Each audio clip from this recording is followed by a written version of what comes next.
Hello दोस्तों, तो मैं आपका स्वागत करता हूं आपके अपने चैनल मैथमेटिकल कार्टव्हील पर। आज के हम लोग अपने इस वीडियो लेक्चर में पाई के बारे में डिस्कशन करने वाले हैं। तो एक्चुअली पाई के बारे में डिस्कशन करने से पहले हम लोग को ये जानना होगा कि पाई का आविष्कार कब हुआ और क्यों हुआ।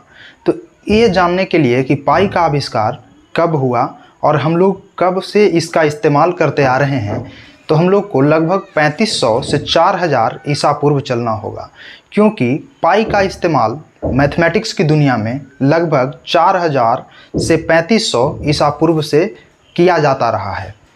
और पाई के बारे में जानने से पहले हम लोग को एक ब्रीफ इंट्रोडक्शन व्हील के बारे में भी जानना होगा। जैसा कि आप लोग जानते हैं कि व्हील मतलब होता है पहिया।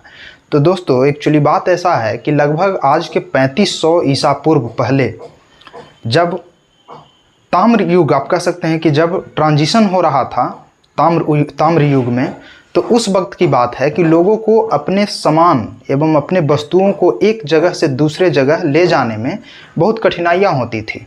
ट्रांसपोर्टेशन सिस्टम का बहुत प्रॉब्लम होता था। कहने का मतलब कि जब वो अपने सामान को एक जगह से दूसरे जगह पर ले जाते थे तो उनको काफ़ी कठिनाइयों का सामना करना पड़ता था। तो जैसा कि इंग्लिश में एक बहुत ज़बरदस्त कोट है कि necessity is the mother of all invention. अगर हिंदी में हम लोग कहें तो कह सकते हैं कि आवश्यकता आविष्कार की जननी होती है। जैसा कि आप भी जानते हैं कि जब हम लोग को गर्मी लगता है तो इसके लिए फ़ैन का आविष्कार हो गया। आप ये देख सकते हैं कि जब पूरी दुनिया अंधेरे में रहती थी तो बल्ब का आविष्कार थॉमस अल्वा एडिसन ने कर दिया। तो कहने का मतलब और भी आप जैसे देख सकते हैं एग्जाम्पल कि जब लोगों को धरती पर मन नहीं लगा तो वायुयान की खोज हो गई, लोग एक जगह से दूसरे जगह पर जाने लगे। आप लोग देखिए कि हम लोग धरती के किसी कोने पर बैठे रहें, आप एक जगह से दूसरे जगह आसानी से बात कर सकते हैं, एसएमएस कर सकते हैं। यानी कहने का मतलब कि जब जब लोगों को आवश्यकता हुई तब तब आविष्कार हुआ। तो इसी को क्या कहा है, एक इंग्लिश कोट ज़बरदस्त है कि necessity is the mother of all invention. उसी प्रकार से जब लोगों को अपने सामान को एक जगह से दूसरे जगह ले जाने में कठिनाइयाँ होने लगी तो उन लोगों ने क्या किया कि एक पहिए का आविष्कार किया। पहिए का आविष्कार यानी एक व्हील का आविष्कार किया। और कह सकते हैं आप कि पहिए को बैरों में लगा करके अपने सामान को एक जगह से दूसरे जगह ले जाते थे। बट प्रॉब्लम क्या थी फ्रेंड्स कि पहिया जो था परफेक्टली राउंड शेप में नहीं बन पा रहा था। इसके वजह से क्या होता था कि जो बैरो था वो जंपिंग मोड में जंप करते रहता था। कहने का मतलब आज के युग में तो देखिए कि जितने भी टायर या फिर जितने भी पहिए होते हैं वो परफेक्टली राउंड होते हैं, कोई प्रॉब्लम नहीं होता है। बट उस समय में क्या था कि लोगों को जानकारी नहीं थी कि हम लोग कैसे राउंड पहिए बनाते हैं, यानी बिल्कुल गोल पहिए कैसे बनाया जाता है, इसके बारे में लोगों को जानकारी नहीं थी। दैट्स वाई लोगों ने अपना जैसे तैसे, कहने का मतलब ट्रेंगुलर शेप का बना लिया या फिर राउंड किसी भी शेप का मतलब बना लेते थे पहिए, जिसके वजह से पहिया कंटिन्यूअसली रोटेट नहीं कर पाता था और लोगों को बहुत प्रॉब्लम होता था एक जगह से दूसरे जगह पर जाने में। तो लोगों ने, जैसा कि उन लोगों को प्रॉब्लम हुआ तो उस समय के जो मैथमेटिशियन थे, कहने का मतलब, या उन लोगों ने, ऐसे कह सकते हैं आप कि उन लोगों ने दिमाग लगाया कि आखिर हम राउंड पहिए कैसे बना सकते हैं। तो उन लोग ने ये ऑब्जर्व किया माय फ्रेंड्स कि अगर हमें किसी भी पहिए को राउंड बनाना है तो कहने का मतलब किसी पहिए को अगर हम लोग को राउंड शेप देना है तो उसका जो पेरीमीटर होगा और उसका जो डायमीटर होगा उसके रेशियो ऑलवेज एक कांस्टेंट नंबर होना चाहिए। उन लोगों ने क्या ऑब्जर्व किया कि अगर कोई सर्कल जो है से हम लोग बनाते हैं, सर्कल कहने का मतलब अगर कोई पहिया बनाते हैं तो इसका जो पेरीमीटर होगा और इसका जो डायमीटर होगा माय फ्रेंड्स, इसके रेशियो जो है एक ऑलवेज कांस्टेंट नंबर होना चाहिए। और वो कांस्टेंट नंबर, कहने का मतलब माय फ्रेंड्स, उसी कांस्टेंट नंबर को क्या से, पाई से डिनोट किया जाता है ग्रीक सिंबल में। अब देखिए पाई जो है, कहने का मतलब क्या है, पेरीमीटर, और उसका जो है रेशियो है किसके साथ, डायमीटर के साथ। तो उन लोगों ने क्या ऑब्जर्व किया कि अगर हम लोग को किसी भी पहिए को राउंड शेप अगर देना है हम लोग को, तो उसके पेरीमीटर और पेरीमीटर और प्लस में डायमीटर का जो रेशियो होगा माय फ्रेंड्स, वो ऑलवेज क्या होना चाहिए, एक कांस्टेंट नंबर होना चाहिए। अब बहुत से ऐसे मैथमेटिशियन हुए उस ज़माने से लेकर के आज तक जिन्होंने पाई के वैल्यू को निकालने में ही अपनी पूरी ज़िंदगी बिता दी, क्योंकि कहने का मतलब इसका जो एक रेशियो था माय फ्रेंड्स वो एक इरेशनल नंबर था। पाई जैसा कि आप लोग जानते भी हैं, हमने अपने लास्ट वीडियो लेक्चर में भी ये डिस्कशन किया था कि पाई जो है एक इरेशनल नंबर है।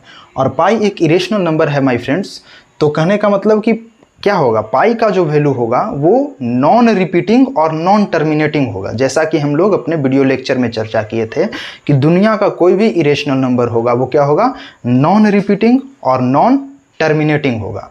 तो सेम कंडीशन यहाँ पर भी था कि जब हम लोग इसका पेरीमीटर निकाल रहे थे और साथ ही इसका जो डायमीटर था, वो पेरीमीटर और डायमीटर का जो रेशियो था वो ऑलवेज एक कांस्टेंट नंबर था। कांस्टेंट नंबर कहने का मतलब ऑलवेज, आप कांस्टेंट नंबर कहने का सिंपल सा मतलब है कि आप कोई भी सर्कल ले लो, कहने का मतलब उसका जो है से कितने भी बड़ा आप ले लो पेरीमीटर और डायमीटर जो है, अगर उसको आप लोग रेशियो निकालते हो उसका, तो ऑलवेज सेम नंबर आता था। और वो ऑलवेज सेम नंबर क्या आता था माय फ्रेंड, पाई, जिसको ग्रीक सिंबल पाई के द्वारा डिनोट किया गया।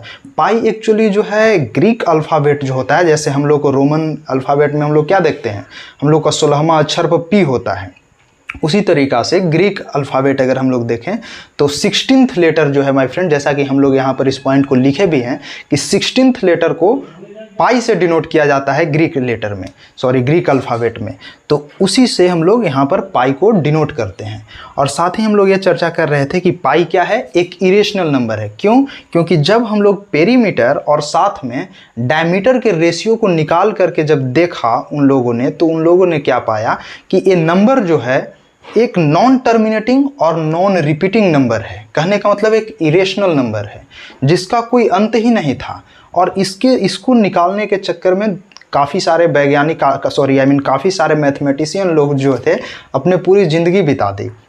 आप जैसा, और एक चीज़ और है कि जैसे हम लोग 22/7 यूज करते हैं, पाई इक्वल टू 22/7 हम लोग यूज क्या करते हैं, पाई इक्वल टू 22/7 यूज करते हैं मैथमेटिक्स में।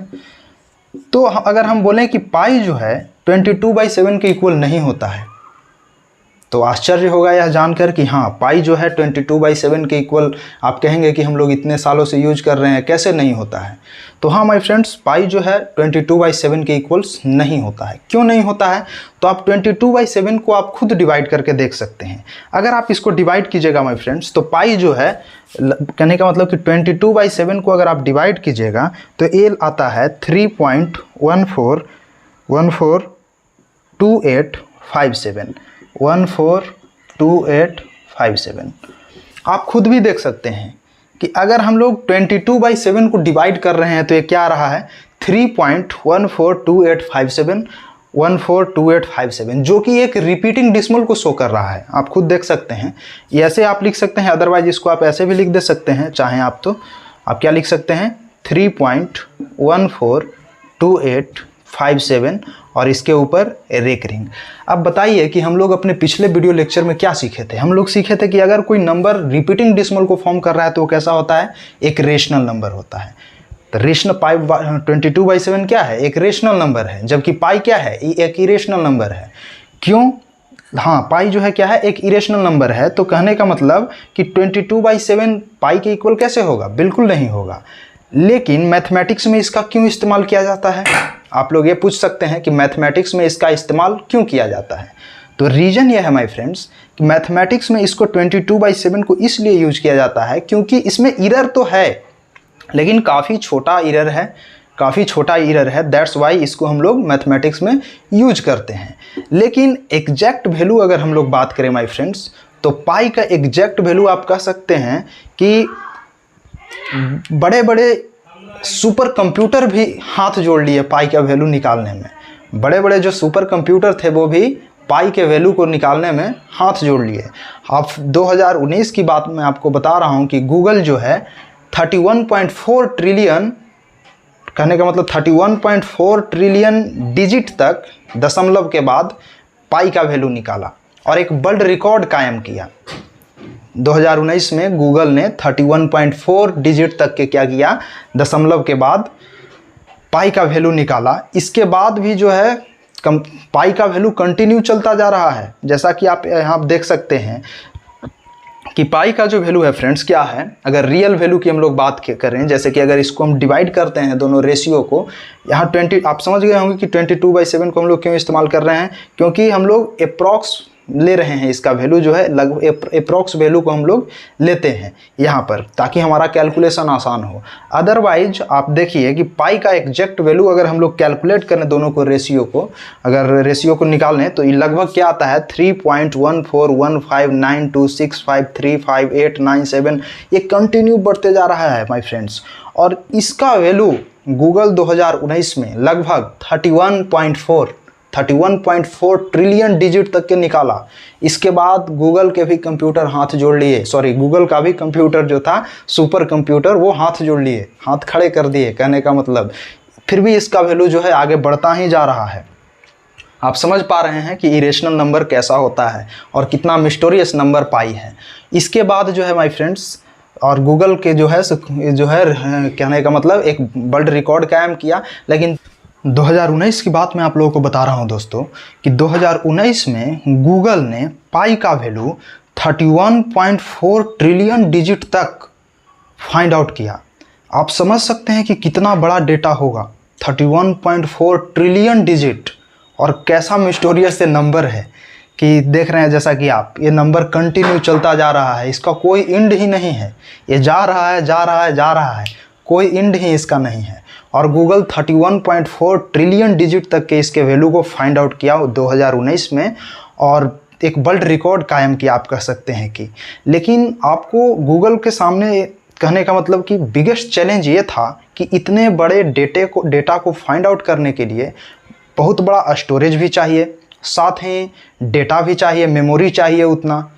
तो गूगल को मैं आप लोगों को बताना चाहूँगा, जैसा कि हम ऊपर पॉइंट भी सब लिख चुके हैं ऑलरेडी, कि गूगल को लगभग 4 महीने का समय लगा माय फ्रेंड्स इस डेटे को, यानी कहने का मतलब 31.4 ट्रिलियन डिजिट तक के वैल्यू को फाइंड करने में। साथ ही 170 टेराबाइट डेटा का भी इस्तेमाल हुआ। आप समझ सकते हैं 170 terabyte, how huge this data is.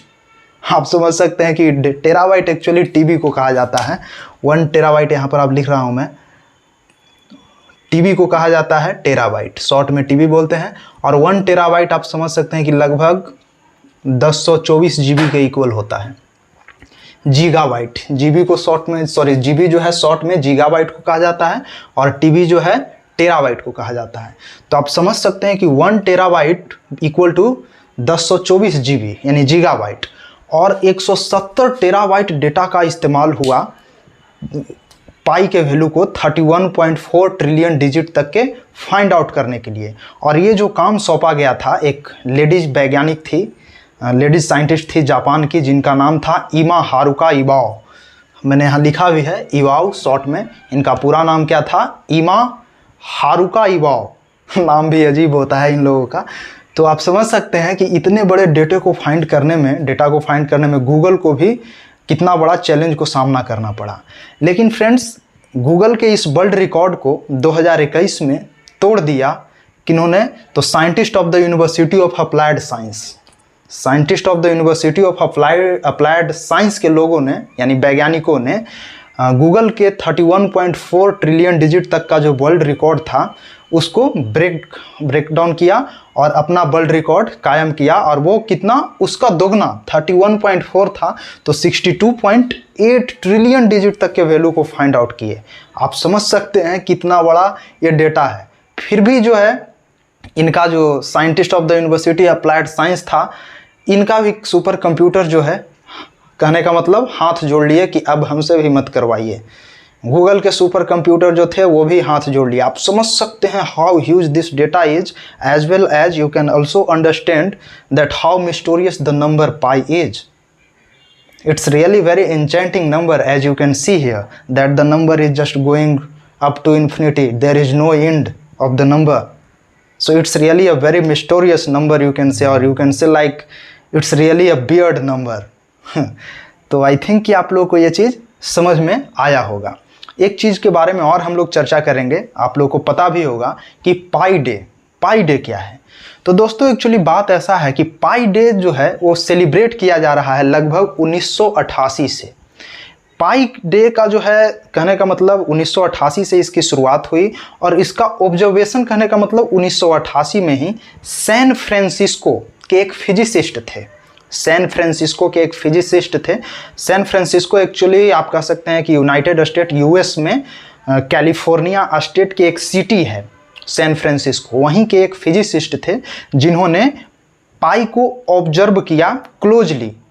पाई को ऑब्जर्व किया, क्या क्लोजली ऑब्जर्व किया, और पाई को ऑब्जर्व करने के बाद उन्होंने पाई डे को, पाई डे का कहने का मतलब फाउंड किया, पाई डे को आप कह सकते हैं कि पाई डे उन्हीं ने खोजा कि आज से पाई डे हम लोग सेलिब्रेट करेंगे। और पाई डे को आप कहिएगा कि क्या ऑब्जर्व किया आखिर उन्होंने, तो मैं आप लोगों को बताना चाहूँगा कि देखिए क्या ऑब्जर्व किए थे वो। उनका नाम क्या था, लैरी सॉ, जैसा कि आप लोग देख भी सकते हैं उनका नाम क्या था, वो फिजिसिस्ट थे सैन फ्रांसिस्को के, उनका नाम था लैरी सॉ। और उन्होंने क्या ऑब्जर्व किया, उन्होंने ऑब्जर्व किया कि पाई का जो वैल्यू था फ्रेंड, जैसा कि आप यहाँ देख सकते हैं कि 3.141592 और एक कंटिन्यू इन्फिनिटी तक बढ़ता ही जा रहा है। बड़े बड़े सुपर कंप्यूटर भी इसके सामने हाथ जोड़ लिए कि प्रभु अब क्षमा कीजिए। तो आप समझ सकते हैं कि इतना बड़ा डेटा है। तो हम कहना चाह रहे हैं कि वो क्या ऑब्जर्व किए थे, तो उन्होंने पाई के वैल्यू को अच्छे से ऑब्जर्व किया माय फ्रेंड। और क्या ऑब्जर्व किया जो मैं आप लोगों को बता रहा हूँ, उन्होंने लैरी सॉ ने ये ऑब्जर्व किया कि पाई का, जैसा कि हम लोग यहाँ पर वैल्यू देख रहे हैं कि जो एग्जैक्ट वैल्यू होता है पाई का वो क्या होता है 3.141592। तो उन्होंने इतना संख्या को, कौन संख्या, पाई का जो वैल्यू होता है वो एक्चुअली क्या होता है 3.14159 और ये सिलसिला आगे बढ़ता है। तो उन्होंने इतना नंबर को ऑब्जर्व किया क्लोजली और उन्होंने कहा कि आज से पाई डे सेलिब्रेट किया जाएगा। क्यों सेलिब्रेट किया जाएगा, मतलब इस डे को सेलिब्रेट किया जाएगा। क्यों सेलिब्रेट किया जाएगा, तो वो जैसा कि उन्होंने कहा कि 3.14159 जो है, 3 जो है मंथ को रिप्रेजेंट करेगा। किसको रिप्रेजेंट करेगा, मंथ को। यहाँ पर देखिए 3 किसको रिप्रेजेंट करेगा, उन्होंने क्या बताया, मंथ को अनाउंस किया। कहने का मतलब बस कि पाई जो है आज से पाई डे सेलिब्रेट होगा इस तारीख को। ये जो है क्या है, मंथ को रिप्रेजेंट करेगा। और ये जो है 14 माय फ्रेंड्स, ये क्या है, डेट को, किस डेट को मतलब सेलिब्रेट होगा, सेलिब्रेट मतलब डेट को आप कह सकते हैं, किसको, डेट को।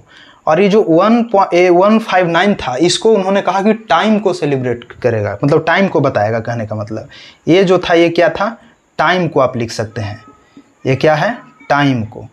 जैसे कि उन्होंने क्या कहा, 3 है यानी थर्ड, 3 है कहने का मतलब मंथ 3 है यानी मार्च। 14 क्या है, डेट, डेट यानी तारीख, तारीख कहने का मतलब यहाँ पर उन्होंने क्या कहा, आप ऐसे लाइन से लिख सकते हैं कि 14 मार्च, डेट क्या है 14, तो आप यहाँ लिख सकते हैं कि 14 मार्च, डेट था 14 इसलिए 14, और मंथ जो था वो तीसरा था, यानी तीसरा मंथ क्या होता है, मार्च, यानी मार्च। और 159 जो है यहाँ पर फ्रेंड्स वो टाइम को इंडिकेट कर रहा था। कहने का मतलब 1:59 पर, यानी जो कि पीएम हो जाता है, इतने टाइम पर जो है पाई डे सेलिब्रेट किया जाएगा, ये उनका कहना था। क्या कहना था, फिर से ऑब्जर्व कर सकते हैं कि 3.14159 में क्या है कि 3 जो है मंथ को रिप्रेजेंट कर रहा है यानी तीसरा महीना यानी मार्च। 14 तारीख के मार्च में 1:59 पर पाई डे सेलिब्रेट किया जाता है, जैसा कि आप जानते हैं वो एनुअली किया जाता है। और इसका खोज किस मतलब कौन किए थे, तो इसका खोज जो है लैरी सॉ, एक फिजिसिस्ट थे सैन फ्रांसिस्को के, उन्होंने खोज किया था। सैन फ्रांसिस्को कहाँ है, तो यूनाइटेड स्टेट के कैलिफोर्निया स्टेट में एक सिटी है जिसको सैन फ्रांसिस्को, जिसका नाम सैन फ्रांसिस्को है। तो आई होप कि आप लोगों को ये चीज़ समझ में आ गया होगा माय फ्रेंड्स। पाई डे से जुड़ा हुआ कहने का मतलब एक और मिस्टीरियस बात है माय फ्रेंड्स, कि मैं आप लोगों को बताना चाहूँगा कि पाई डे के दिन, कहने का मतलब 14 मार्च के दिन ही अल्बर्ट आइंस्टीन का जन्म हुआ था। 14 मार्च के दिन ही अल्बर्ट आइंस्टीन का जन्म हुआ था। और साथ ही स्टीफन हॉकिंस, जो कि आप जानते हैं ब्लैक होल थ्योरी का खोज उन्होंने ही किया था, तो स्टीफन हॉकिंस का 14 मार्च को निधन हुआ था। तो अब ये क्या है, महज एक संयोग है या फिर कोई रहस्य है इसके पीछे, ये आप लोग हमें कमेंट करके बता सकते हैं। तो एक ब्रिलियंट चाइनीज मैथमेटिशियन थे माय फ्रेंड, उन्होंने पाई का एक और वैल्यू दिया उनका नाम था जू चोंजी। अगर मैं गलत प्रोनाउंसिएशन नहीं कर रहा हूँ तो उनका नाम क्या था? जू चोंजी।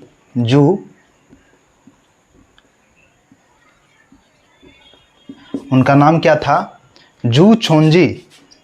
चाइनीज नाम है जू चोंजी। ये जो मैथमेटिशियन थे, इन्होंने पाई का एक और वैल्यू दिया माय फ्रेंड्स। वो वैल्यू क्या था? 355 बटा 113। उन्होंने क्या वैल्यू दिया? 355 बटा 113।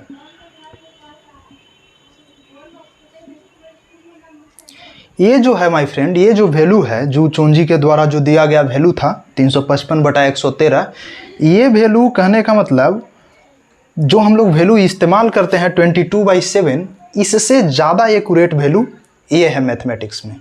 ये जो वैल्यू है 22/7, इससे ज़्यादा एक्यूरेट वैल्यू ये है, क्योंकि इसका जो एरर है, कहने का मतलब ये जो नंबर जो एग्जैक्ट वैल्यू जो है इसे, इसका जो एरर है इसके तुलना में, इसके कंपेरिजन में काफ़ी कम है।